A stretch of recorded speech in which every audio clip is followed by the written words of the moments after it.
अस्सलाम वालेकुम। अगर गर्मियों में डिज़र्ट में कुल्फ़ी मिल जाए तो क्या बात है, और अगर वो हो मैंगो कुल्फ़ी फिर तो मज़ा ही दोबाला हो जाता है। इसको बहुत कम इंग्रेडिएंट के साथ कैसे तैयार करते हैं, आइए बनाते हैं। सबसे पहले तो हमें 2 ब्रेड स्लाइसेस चाहिए, उसी के साथ 3 टेबलस्पून क्रश किए हुए पिस्ते, 4 इलायचियाँ, उनको भी क्रश कर लिया, 3 टेबलस्पून बादाम क्रश किए हुए, व्हिप क्रीम 8 आउंस का पैकेट, कंडेंस मिल्क का पैकेट 14 आउंस, एक बड़ा आम या 2 छोटे आम, उसी के साथ 12 आउंस का इवेपोरेटेड मिल्क या आप होल मिल्क भी इस्तेमाल कर सकते हैं। सबसे पहले हम ब्रेड स्लाइसेस के कॉर्नर को अलग कर लेंगे। आप चाहें तो रख भी सकते हैं, लेकिन मैंने यहाँ इनको अलग कर लिया है। उसके बाद इसको हम ब्लेंडर में डाल के इसका अच्छा सा क्रम बना लेंगे।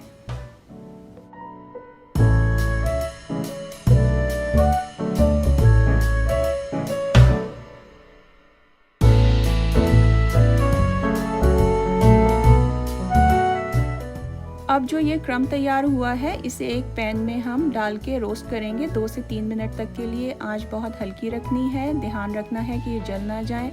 अगर तो ये क्रम जल गया तो कुल्फ़ी का टेस्ट बहुत बदमज़ा हो जाएगा। अच्छी तरह से चारों तरफ से हिलाते हुए इसको सेक लेंगे 2 से 3 मिनट के लिए, और उसके बाद एक बर्तन में निकाल के इसे साइड पे रख लेंगे। आम के जो हमने छोटे छोटे से पीसेस किए थे, अब उसे एक बर्तन में डाल के 5 मिनट तक हल्की आंच पे पकाएंगे।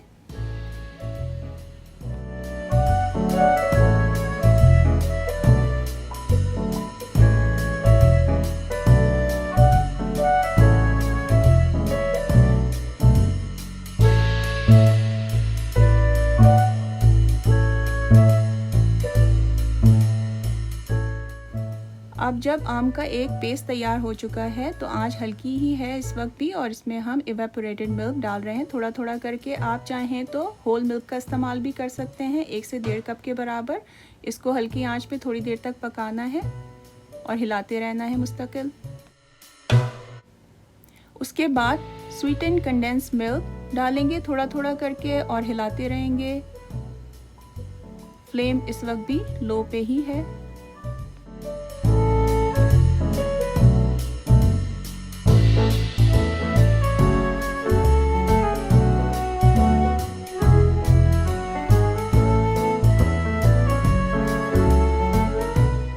थोड़े से ड्रॉप येलो फूड कलर के डाल रही हूँ, ये कम्प्लीटली ऑप्शनल है। आप चाहें तो डाल सकते हैं, ना डालना चाहें तो आपकी मर्जी है।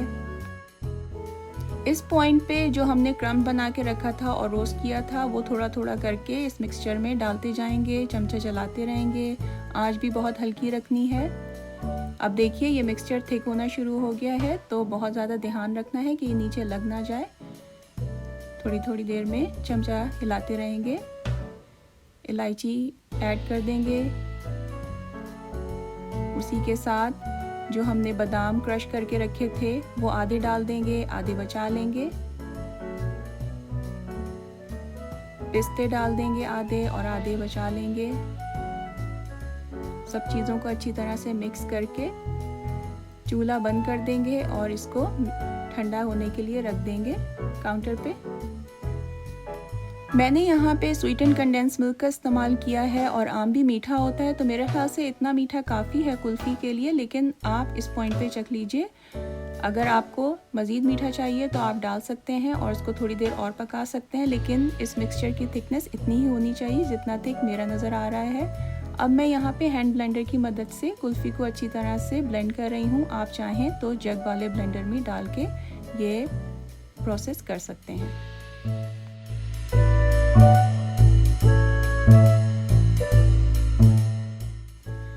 जब ये मिक्सचर मुकम्मल तौर पे ठंडा हो गया, रूम टेम्परेचर पे आ गया, तो मैं इस पॉइंट पे यहाँ पे व्हिप क्रीम डाल रही हूँ और इसको अच्छी तरह से मिक्स करूँगी। दोबारा से मैं हैंड ब्लेंडर का इस्तेमाल करूँगी। आप चाहें तो किसी भी तरीके से इसको मिक्स कर सकते हैं, चाहें तो हैंड बीटर की मदद से भी ये वाला प्रोसेस किया जा सकता है।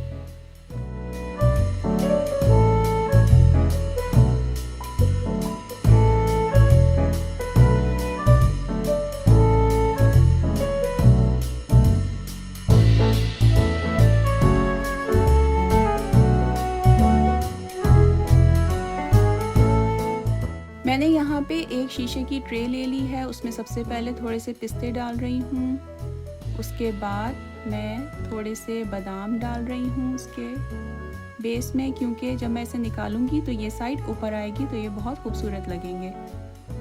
उसके बाद जो मिक्सचर तैयार किया था कुल्फ़ी का, हमने थोड़ा थोड़ा करके आराम से इस ट्रे में डाल देंगे।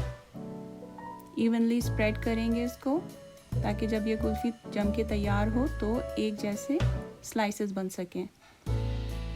उसके बाद इसको क्लियर रैप से ढक दिया और जो लिड है इस डिश का वो इसके ऊपर अच्छी तरह से कवर कर देंगे ताकि क्रिस्टल्स ना बनने पाएँ। इस बात का बहुत ख्याल रखिएगा कि ये एयर टाइट हो।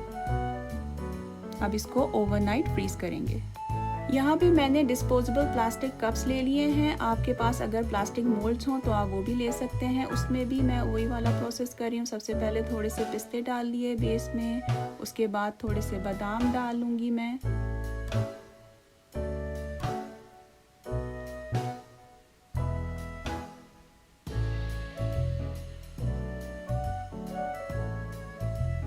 अब जो कुल्फ़ी का मिक्सचर तैयार किया था वो इन कप्स में बराबर डालेंगे।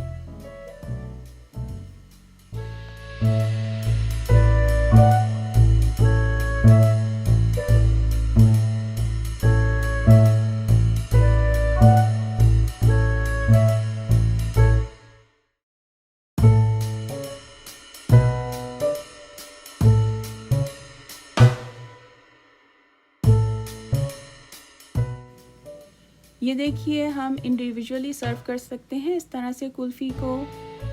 आप किसी पार्टी के लिए तैयार कर सकते हैं या फिर ईद के मौके पे आप अपनी ईद ट्रॉली के लिए इस तरह से कुल्फ़ी बना सकते हैं। जब ये जम के तैयार होगी और जब आप इसको निकालेंगे तो ये बहुत प्रेजेंटेबल होगी और बहुत अच्छा लगेगा आपको इसे सर्व करना। अब इसके ऊपर एक छोटा सा फॉइल का पीस लगा लिया, अच्छी तरह से उसको कवर कर लिया, छुरी से छोटा सा एक कट लगा लिया और एक पॉप्सिकल स्टिक इसके अंदर डाल दी इस तरह से, और इसको ओवरनाइट फ्रीज होने के लिए रख देंगे। अब हम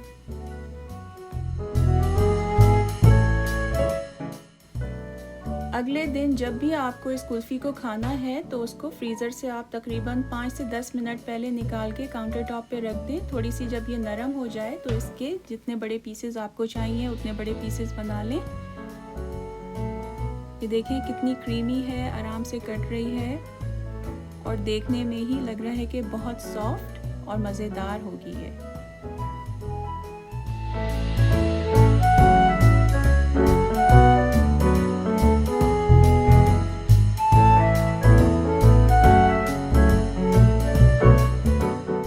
ये लीजिए दोस्तों, मज़ेदार मैंगो कुल्फ़ी तैयार हो गई, बहुत कम इंग्रेडिएंट के साथ, सुपर सॉफ्ट एंड स्मूथ। इसको ज़रूर बनाइएगा और मुझे फ़ीडबैक दीजिएगा। मुझे इंतज़ार रहेगा हमेशा की तरह आपके कमेंट्स का।